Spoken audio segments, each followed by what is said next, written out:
Hey there, everyone, and welcome back to another episode of OurMFC. It's just me again this week.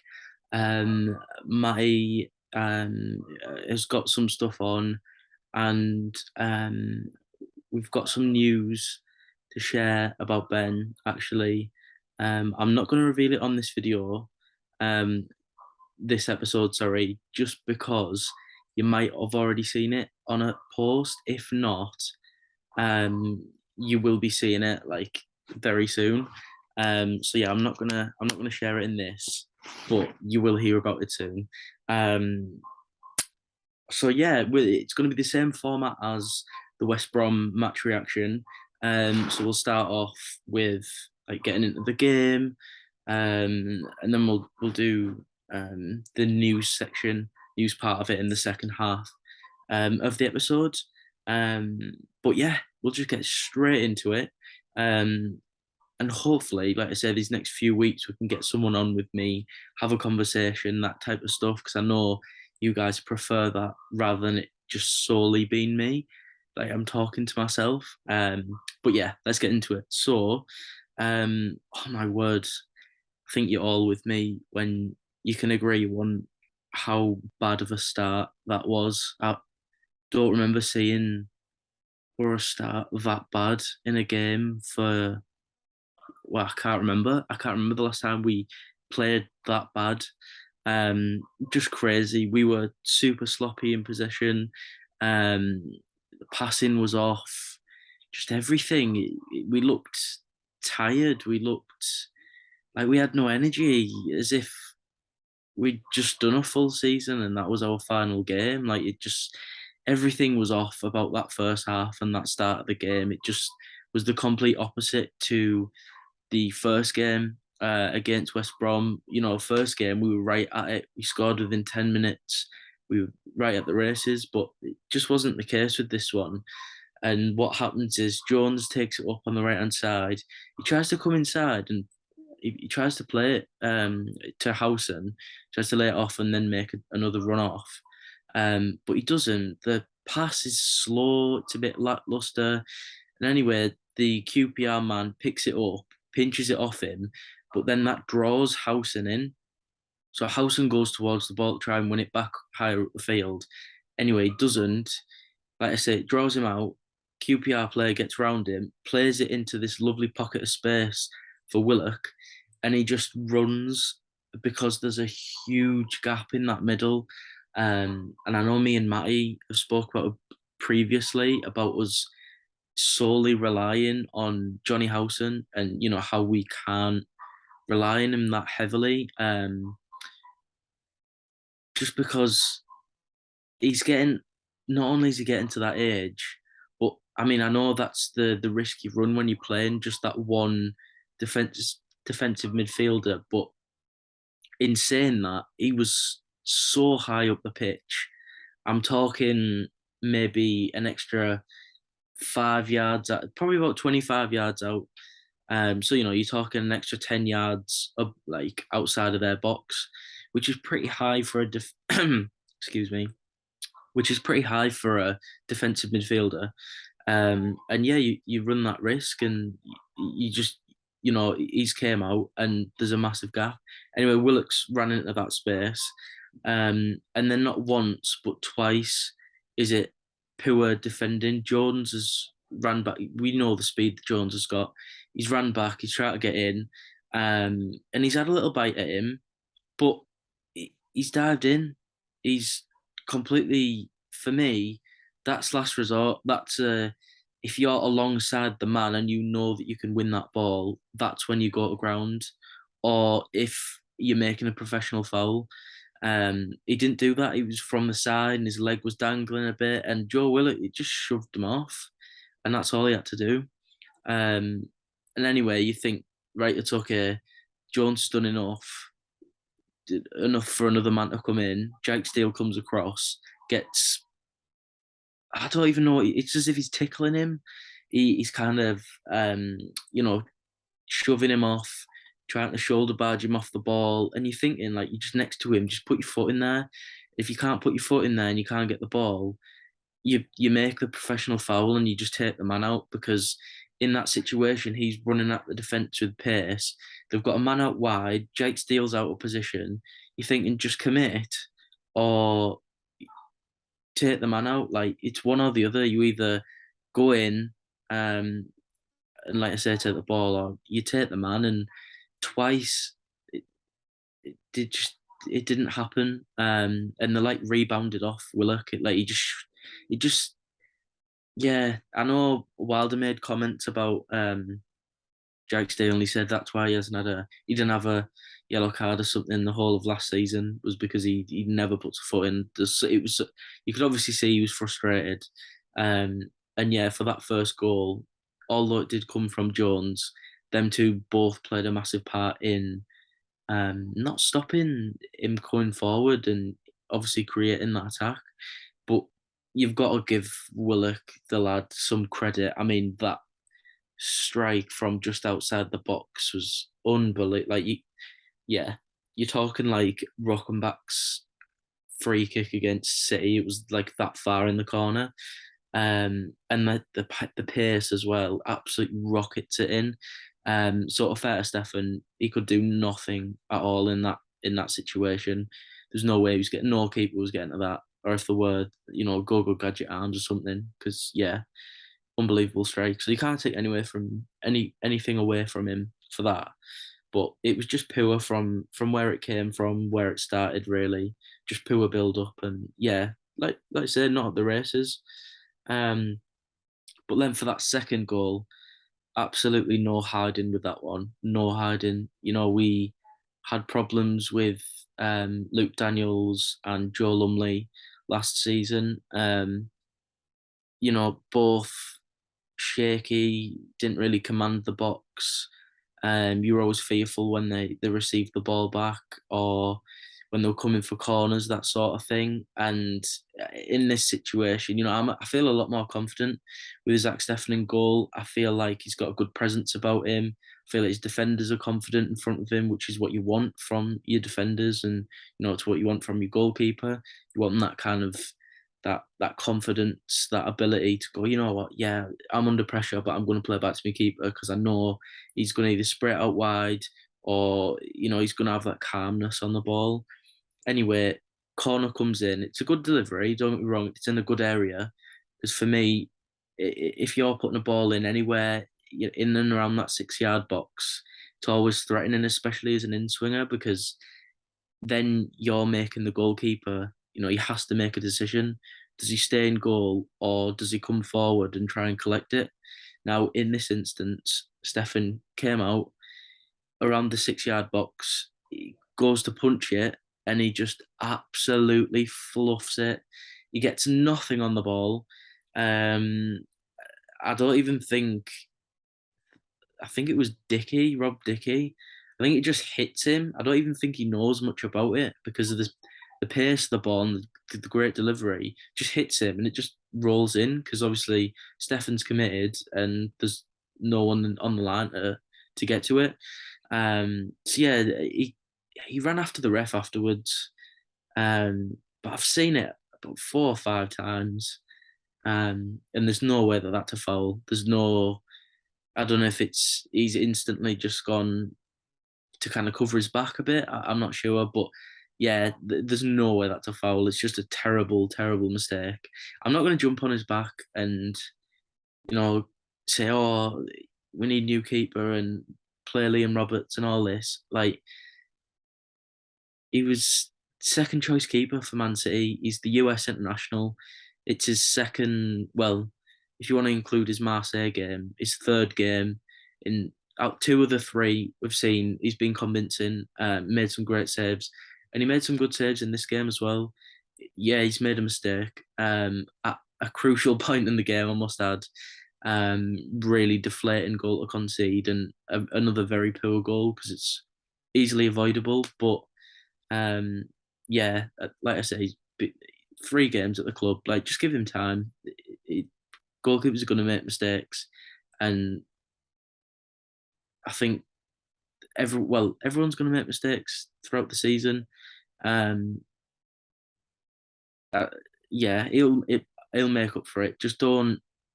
Everyone will have their own opinion, but don't jump the gun and call him out on stuff and say that we should play a different keeper and this, that, and the other. Like, yeah, trust me. Um, but yeah, that pretty much summed up that half in the sense of I'm that's not finishing the half by the way, but I'm just saying that him fluffing his lines a bit there summed out summed up how that kind of first half played out.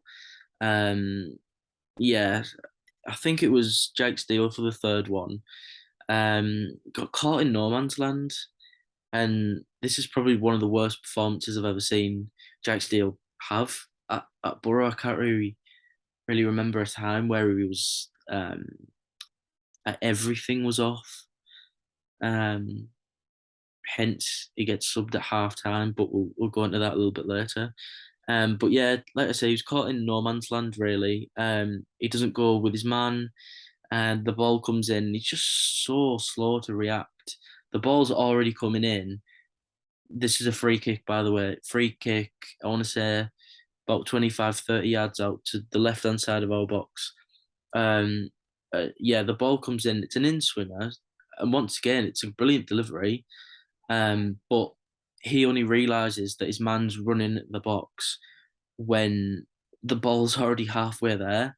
So he's trying to make up for it. He's coming back, but he just gets caught in no man's land, caught ball watching a bit. I know there's a bit of movement in the box. The players were overlapping, trying to confuse our defenders. But yeah, it just wasn't good enough. Very poor defending. Good header that goes underneath Stefan. Once again, I don't think um, Stefan could do much there. It's a good header. It doesn't really need to put too much power on it, really. Just direct it because the ball's that good. But yeah, Dyke scores to make it 3-0. 3-0, like I want to say 35 minutes in, 3-0. It's not good enough. Um, and that first half, like I said, just we gave ourselves so much to do. And when you look back at all the goals that we conceded, they were so easily avoidable. Like I say, we've just brought them down there. Each and every single one of them could have been prevented. There was, just that sloppiness, that not being switched on, that lethargicness. There was just something about that first half that in front of 2,500 travelling fans as well down to London, first away game of the season. It was a very, very poor performance, very poor. Um, but after that, we get a corner, and once again, Giles puts in an unbelievable ball. He was doing that when he had the option, well, when he had the chances throughout the QPR game, whipping in good deliveries. Obviously, we've seen it against West Brom, unbelievable performance. Maddo, rightly so, gives him man of the match for this one as well. But yeah, he puts a great ball in swinging, like we said, in between the penalty spot and the 6 yard box. Keeper's not sure whether to come for it. Anyway, Matt Crooks gets on the end of it. Brilliant header. That close out, the keeper can't do anything. Doesn't really need to do anything with the power, just directing it in, and that's what he did. And yeah, so 3-1. Going into half time, you're thinking, right, we've got a lifeline, make some changes because there was definitely changes needed to be made, and just throw everything out the second half. Um, and I took note that Wilder brought the players out early and he collected them all together in our half that we'd be playing in. Um, like I say, this was 5 minutes before QPR came out, and looked like he gave them a grilling. So I don't know what he said to them inside the changing rooms as well, but outside it looked like he gave them a real good grilling, really psyching them up. They needed a rocket up their ass. If they were going to turn that around, they needed a rocket up their ass. Something of one of our European comebacks. It just needed that something special. Anyway, 2 subs at the break, and if you check my Twitter out, by the way, I actually called for these changes. Changes that I wanted were McNair and Akpom. Now, I wanted us to go to a 4-3-3 and have three up top, but obviously Watmore isn't. Uh, he's not. Well, he's had injury problems throughout pre-season, so I think Wilder was making note of that. So I understand us not going to a 4-3-3 and playing three up top. We just don't have the options on the bench. So anyway, yeah, he brings on McNair, Akpom. It's the same, but he takes off Jake Steele, who had a very poor um, first half, and no, yeah, and yeah, brings on Akpom for Watmore. And I've got to say, wow, Akpom once again. Um, he didn't start this game. Obviously, he started the West Brom game and he was brilliant throughout. He got like 65 minutes, held the ball up, and in this game, he did exactly the same when he came on. He brought pace.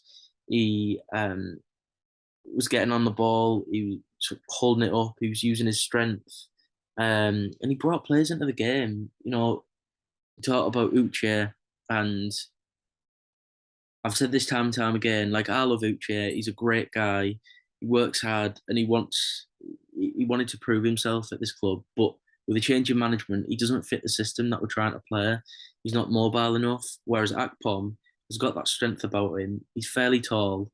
Um, you know, it's all the right ingredients. I've said this previously. It's all the right ingredients for um, a good striker that can do well under Wilder, and that's exactly what he did. Like I say, he got on the ball, brought players in, got them involved. He made us tick, and there was something about us. We had a threat going forward to that second half, the start of it, and his link-up play with Forss as well was really good to see. Because Force couldn't really get into the game that first half. He wasn't running around like headless chicken, but all of his work was off the ball. He didn't really do much on the ball because he couldn't get on it the way that the QPR made us play. We couldn't play the way that we like to. Anyway, Akpom plays ball out wide, gets it to Crooks. Crooks runs to, he goes to the byline, whips the ball in, and no one's marking Force, who's obviously ran in, which I think they're going to be the majority of the goals I think Force is going to get. I think he's an out and out poacher. I think his stats were pretty ridiculous in the sense of he had not many touches on the ball, not much involvement, but he gets a goal. And I think that's how it's kind of going to go for Force. I think he's a poacher anywhere in that penalty area. If he's in the space or he has the time of a shot, he'll score. And that's exactly what he did. 3-2. I think that must have been the first 15, maybe 20 minutes into that second half. So we've got a good, 20, 25 minutes to really give everything for this second half and turn a comeback. But it doesn't happen. We're lacking squad depth. So any substitutions really that that Chris Wilder made were going to be negative. Anyway, he ends up taking one of our strikers off, Force, and he brings on Tommy Smith, who is obviously, well, he's a right back. Um, yeah, it just, if you're going for the win and you turn to your bench, you've got the only striker you've got on there is 17-year-old Sonny Finch. Yeah, it. So what happened is he brought Tommy Smith on. He was obviously not a negative thinking player, but not as attacking as a striker would be. And it just goes flat. Just yeah, we it just goes flat. There wasn't enough energy when we were on the front foot. We couldn't stay on the front foot because Force, that's literally his second game for the club. Not sure how his pre-season went with Brentford, but obviously he had no involvement in ours. So that didn't help. Yeah, just everything about the squad depth didn't help the situation. I think if we had four strikers, you start with Akpom and Force, and then you turn to your bench and you've got Watmore, you've got Hop, who will hopefully sign soon. Hopefully. um, and then you've got 4 striker options. You keep the press, you pin them back, and there's that chance to come back and turn things around. But yeah, it just went flat, and that summed up the second half. And then right at the dead, Daryl Lenahan, the ball gets played through. We lose it in the middle again. I thought the midfield was poor all round, if I'm being honest. And Darrell Lennon brings his man down and gets sent off. Thankfully for us, he only misses the Barnsley Cup game on the Wednesday night. So if you're watching this, it's probably already been. But he only misses the Barnsley game, and then he's back for Sheffield United on Sunday, which is a real good thing for us because I know Dale Fry was on the bench. Obviously McNair got brought on, but you want a strong squad. You want everyone there to get your first win of the season. And yeah, that summed the game up really. Yeah, that's gonna wrap up the game. Last thoughts on that? Just a real overall poor performance, and we just gave ourselves too much to do from that first half. If we had, even if it was, we go 2-1 at the break and we either don't concede from that corner or the defending's a bit better for the third goal. Um, Even at 2-1, you're thinking, right, we only need the one, to get something from the game. But no, we just gave ourselves too much to do. To go 3-0 down in the first half is just pretty ridiculous. So, yeah, it wasn't a great game. But if we can get some more signs through the door this week, um, integrate them into the squad, I do think when the dust settles, when the transfer window's closed, sorry, we'll start to see a bit more consistency. Wilder will have some more options off the bench and things like that. Yeah, I think that's going to be key. But if we can get that first win, I think we'll be right this round. So moving on, got some sponsors to talk about. Obviously, we mentioned the two that joined us last week. We've got a few more, which is amazing. And if you're listening, you can skip these bits. It's not compulsory. But we like to mention them because they've showed us the support, which is not only going to help us make this channel better, but we're helping out companies as well that are, in our local area, which some of you might find helpful. Or might be interested in doing a bit of business with, or having some services from. So keep an open mind. First one is family outings. So they provide family friendly coach trips from Teesside to like loads of different national destinations. If you're following our socials, which if you listen to this, I really hope you are, you'll obviously see that they go to days out to Flamingo Land, Alton Towers. There's all sorts of different places, and coaches run from like Billingham, Stockton, Middlesbrough. Yeah, they're everywhere, which is really really good. Next one, Spencer Back Windows Teesside. Now these guys are a traditional window cleaning company that literally cover all of the Teesside area. If you click the link below, it'll link to their Facebook page and they've got all the services on there. So yeah, go and check them out if you need your windows doing. Third one is Chris Clark Solicitors. Now these aren't actually local, but Chris messaged me and wanted to get in touch because he's a massive Boro fan. And he's actually living in Staffordshire.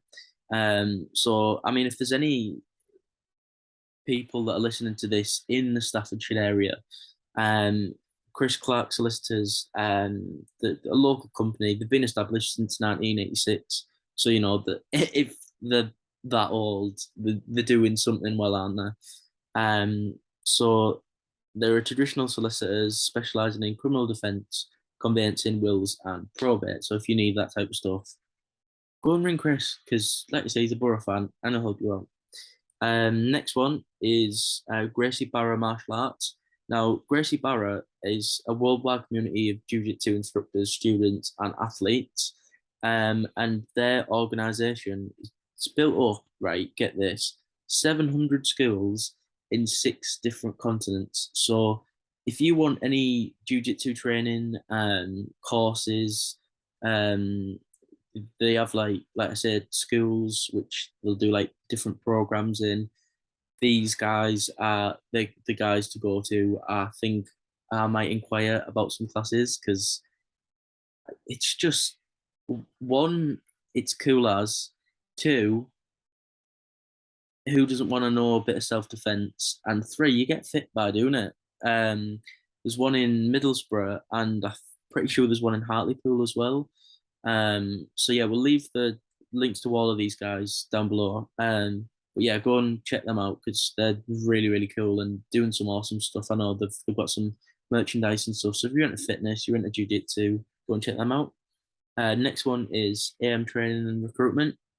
So AM training, specialists in pre-employability training, working with unemployed candidates in Tees Valley region, just helping them find employment through different courses, different training, anything that they can really do to kind of take you from an employed position to a job of your dreams, or just helping you find that career that you're looking for. Um, and then the recruitment side of it, they specialize in the engineering, manufacturing, construction, and renewable sectors globally, working with like some really big names in the sector. So if that's an industry that you're looking to get into, definitely speak to these guys because they work with some really, really big companies within them industries, and they'll help you find them type of jobs. And then the last one, which is, I was so happy to get this over the line, by the way. Um, Everyone Round My House for Parmo. So this is Phil Spencer's book that if you haven't read, you're absolutely crazy because it's a brilliant, brilliant book. I know will you'll have seen our interview as well. If you haven't seen the interview, um, scroll down our channel because it is on there. The full interview's on there. And if you go to our OurMFC clips as well on YouTube, we've got the snippets of like the key points talking on that as well, which is really cool. But yeah, his book essentially covers our most successful period as a club from 2003 to 2006. So this is like the cup final, triumph, Carling Cup final, which we obviously went on to win. Then it covers our full European journey, so the year after that, and then the couple of years after that. It talks about McLaren's revolution, building a squad that's good enough to compete in them competitions, um, and gives you like exclusive interviews. I know Frank Woodrue features quite often. Um, you speak he speaks to the media team within the club at the time to get a feel for what it was like being inside the club at that time as well. So yeah, it's a really, really interesting book, and I definitely recommend going and give that a read. So yeah, that wraps up the sponsors. Now the news section of the episode is to talk about well, I'll just get straight into it. So obviously this is what's gone on since we last spoke in the week. So first one is the reason why Chris Wilder couldn't turn to his bench at the weekend and bring on Josh Coburn was because he's actually jarred his knee against West Brom, and he's going to be out for 6 to 8 weeks. So that really, there was talk of him going out on loan. Now this obviously really hinders his chance, but he probably won't go out on loan now. I'd imagine. So yeah, that's really disappointing for the lad. Josh, he's a brilliant young lad. The Teesside Highland got involved. He sent us some boots for a competition to raise some money for charity, which was really, really good. Um, but yeah, he's just a brilliant striker that's got a really good future ahead of him. And I thought this was going to be his season where he'd either be involved or he'd be out on loan and building his experience and then come back again a different player and really compete like Isaiah Jones did. But yeah, just hopefully he can recover quickly, and then hopefully he gets himself fit and he's involved in the rest of the season. That's all he can do at this point. And then Sonny Finch, the young lad who obviously was on the bench for the QPR game. On his 17th birthday, he signed a 3-year deal, which is it's awesome to see. A really good striker. He had a good preseason. Sorry, him and Kalkav. They did excellent, absolutely excellent. So yeah, that was really good to see. Um, Then the next bit of news, Boro set to keep Chuba Akpom. As obviously, well, last couple of games, he's been absolutely sensational. Um, and he's been impressing Wilder, undoubtedly. And yeah, Chris Wilder likes what he sees, and he's gone, you know what, Chuba, I want you involved in the squad. You've got something to offer, which he has done. And yeah, so Boro set to keep him, which is really good. Sorts out one of the striker problems. Now we move on to finding, well, we hopefully bring in Mallorca striker in. Talk about that one a bit after. Um, and then finding one other key striker we could spend a bit more money on, because we're not having to bring two in. Take our time and bring one in before the transfer window. So yeah, he much deserved. Then the next bit of news is I'm terrible at pronunciation. Konyaspor, which I believe are a Turkish side, have actually came in and offered to take Uche Ikpeazu on a free transfer. They want him for free. Bearing in mind we bought him for I want to say 750k, which was quite a lot of the time from Wickham. Um, but they want to take him free with a 20% sell-on clause. Now, I presume that is if they were to sell him in the future, we would get that 20% of whatever that fee is. Um, I mean, it's a bit of a before they came in, no one else had offered to take him. No one had offered us any money, anything like that. So it's one of them where if no one else comes in, there's no other offers. It's the last resort, really. You get him off the books. He's obviously not going to feature for Chris Wilder this season. So unless there's any other offers, I think the club would probably, considering there's like a month to go, there's still a few weeks of the window, probably hold on for a few weeks, see if there's anything else comes up, see if we can offer him to any, League One clubs, um, and then make a decision. But at least he's been linked with clubs. But a striker incoming, yeah, Matthew Hop is reportedly um, landed in Teesside for his medical. Final details being done, so hopefully, I know we spoke about this in the last episode. Hopefully, we can get that over the line, and we can name in our squad for Sunday. I think that'd be key. Another striker in. Um, yeah, really good deal if we can get that done. I think the fees meant to be around 2.5 million, which for a striker that's, he's only 21, he's played for Schalke, um, he's played for, oh God, well, he's a US international. Before he was at Schalke, he was in the Barcelona Residency Academy oh God, I'm picking my brains here. Um, in America. I can't remember where in America. I've got a camp out in America. But yeah, he's part of the Barcelona academy. So, he's part of Barcelona's academy. He played for Schalke.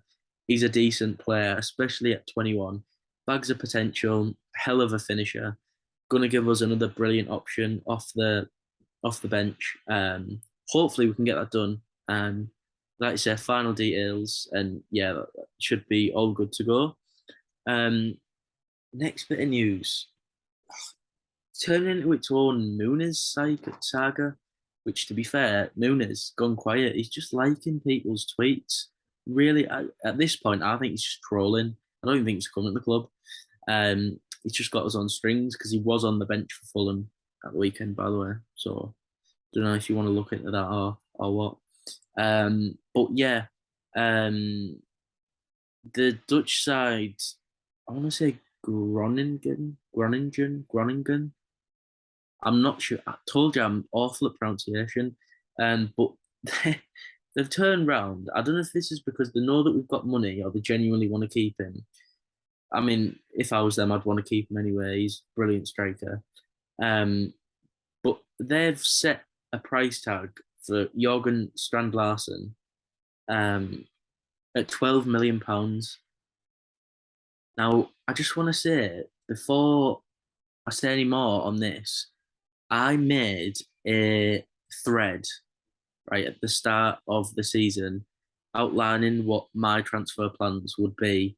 And in there, ignore the fee, but in there, Jørgen Strand Larsen was there. He was right there.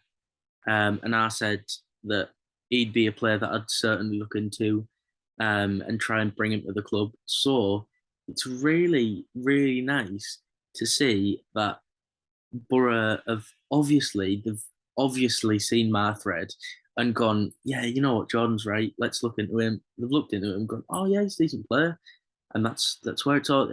Honestly, it's the only thing I can think of. It wouldn't be to do with like scouts or stats or any of that. They've just looked at my thread on Twitter and gone, you know what, yeah, that's a good shout actually. Never know. Yeah. Um. Anyway, Borough bid 8 million, and we're not budging. We're essentially saying, look, he hasn't played over in England. He's not a proven player. We're going to bid 8 million. We're not going any higher than that. Um, it's one of them where I think because it's still early in our window, I think they'll set the price tag at 12 million. But Strand Larsen's came out in an interview after the because he scored for them at the weekend. Now after he got interviewed and he got asked about a possible move away from the club, got asked about England. I know Bologna in Italy have put a bid in because I know Arnautovic are in for their striker Arnautovic, was really really strange move actually. But I'd imagine they see him as a replacement for Arnautovic if he goes. Um, but yeah, when he was asked in the interview, he was asked whether they'd see him next week, and he said, "I don't know, we'll see." So he's leaving it a bit up in the air, isn't he? He has spoke about his desire to go and take his football to the next step. He's only 22, but he feels like he's done enough the last couple of seasons in the Eredivisie. I hope that's how you pronounce it. In the Dutch league to warrant, another big step. And if he wants to play in the best league in the world, which is without a doubt the Premier League, he needs to come to a club that's heading in that direction, which fingers crossed, touch wood, haven't jinxed us, is Borough. So you never know. He'll be speaking to his agent, and they'll be coming up with something. Speaking to their club officials. Yeah, as far as price, I think it's got to be right for the club. I would like him here, but if they're having our eyes out because they know that we've sold Tavernier, that we've sold Spence, then yeah, there's nothing more that you can really do other than look at other options. But you never know. I think later on down in the window, we could maybe revisit that and go, actually, yeah, looking at other targets, not really feeling it. Yeah, we'll pay a bit more. We'll meet you in the middle. We'll pay about 10. Hopefully, at that point, they'll go, yeah, we'll sell. So yeah, just kind of watch this space.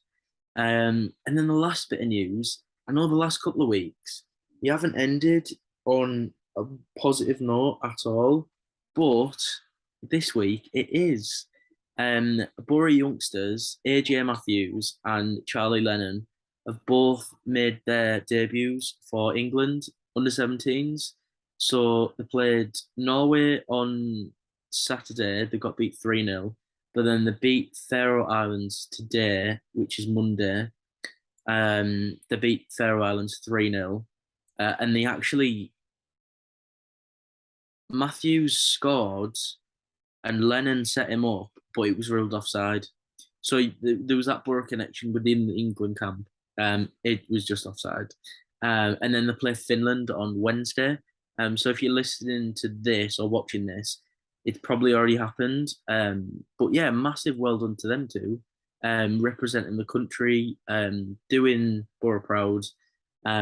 So yeah, well done, you guys, and yeah, a nice, lovely bit of news to wrap the episode up with. So yeah, thank you all for listening or watching.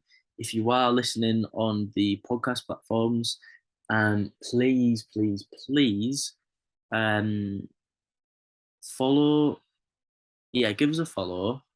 Um, Rate us on Apple Podcasts. That would be amazing because we do read them. That it's really important to us to get an idea of how you think that we're doing, if there's any changes you want us to make. That type, we want to make it as enjoyable for you guys as possible. So yeah, that really, really means a lot. And if you're obviously watching on YouTube and you've got to this far, you're a legend. I love you. OurMFC loves you. And yeah, thank you very much. Make sure you turn on notifications so you don't miss another video because, like I said, these are weekly and we cover everything. So yeah, thank you all very much, and I will see you in the next one.